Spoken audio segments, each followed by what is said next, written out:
और इस वक्त की बड़ी खबर आपको बता दें महाराष्ट्र से, जहां अमरावती में नवनीत राणा की सभा में हंगामा हुआ है। बीजेपी नेता नवनीत राणा की सभा में हंगामा हुआ है। जनसभा में लोगों ने एक दूसरे पर कुर्सियां फेंकी है और यहां पर यह भी बताया जा रहा है कि नवनीत राणा की सभा में जब यह हंगामा हुआ और एक दूसरे पर कुर्सियां फेंकी गई, उस दौरान जो है नवनीत राणा पर हमले की कोशिश भी हुई है।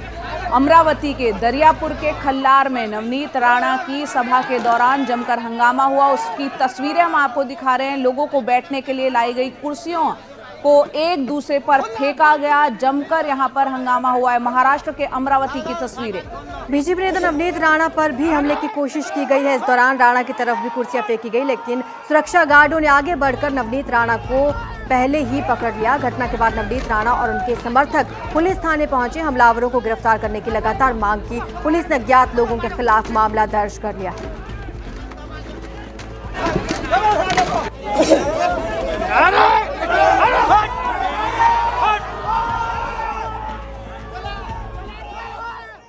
और इस वक्त हमारे सहयोगी सुनील सिंह फोन लाइन पर हमारे साथ जुड़ रहे हैं। सुनील, हम देख रहे हैं अमरावती की तस्वीरें, काफी हंगामा हो रहा है, कुर्सियां चली हैं, हुआ क्या था और यहाँ पर क्या बीजेपी नेता नवनीत राणा पर हमले की भी कोशिश हुई है? देखिए, अमरावती के दरियापुर में खल्लार पुलिस स्टेशन के तहत एक सभा को संबोधित कर रही थी नवनीत राणा, पूर्व सांसद हैं जो। उसी दौरान कुछ लोगों ने पहले जब वो भाषण दे रही थी तब हुटिंग करने की कोशिश की, उनके बारे में अपशब्द बोले, कुछ नारे लगाए।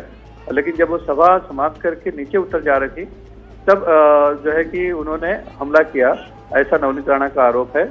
और सिर्फ नवनीत राणा की तरफ कुर्सियां ही नहीं फेंकी गई बल्कि उनको ऊपर थूकने की भी कोशिश हुई है। उन्होंने बताया कि उनके गार्ड बीच में आ गए और गार्ड ने बीच में आकर उन्हें बचाया है। इस तरह की बात नवनीत राणा ने कही है। और तस्वीरों में जिस तरह से हम देख सकते हैं किस तरह से कुर्सियां चल रही हैं, लोग एक दूसरे पे कुर्सियां फेंक रहे हैं। कौन थे वो लोग ये अभी स्पष्ट नहीं है, लेकिन जिस तरह से बीजेपी के जो कार्यकर्ता है वहाँ पे उन्होंने इसके लिए कांग्रेस को जिम्मेदार ठहराया है। और नवनीत राणा ने ये सब हंगामा होने के बाद, हमला होने के बाद वो पुलिस थाने गई, वहाँ पर शिकायत दर्ज कराई गई है। और वहाँ पर उन्होंने मीडिया से बात करते हुए स्पष्ट कहा है कि अगर सुबह तक इस पूरे मामले में गिरफ्तारी नहीं होती है तो पूरा हिंदू समाज जो है कि सड़क पे उतरेगा अमरावती में और इस न्याय की मांग करेगा। इस तरह की बातें उन्होंने अभी की है, अभी की हुई है। पुलिस ने बहरहाल मामला दर्ज किया है। उसने कहा है कि जल्द से जल्द सभी आरोपियों को गिरफ्तार कर लिया जाएगा।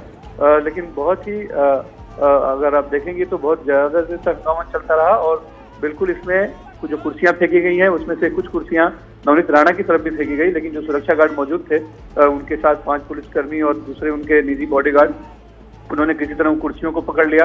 और सुनील, क्या नवनीत राणा की तरफ से इस बारे में कुछ कहा गया है अभी तक? जी बिल्कुल, नवनीत राणा ने ये हंगामा होने के बाद वो पुलिस थाने गई, वहां पर उन्होंने शिकायत की, कई देर तक, कई घंटे तक लोग बैठे रहे। FIR दर्ज किया गया है मामले में अज्ञात लोगों के खिलाफ। और उन्होंने स्पष्ट शब्दों में चेतावनी दी है कि अगर सुबह तक आरोपियों की गिरफ्तारी नहीं होती है तो पूरा हिंदू समाज जो है कि सड़कों पर उतरेगा अमरावती में। इस तरह की बातें उन्होंने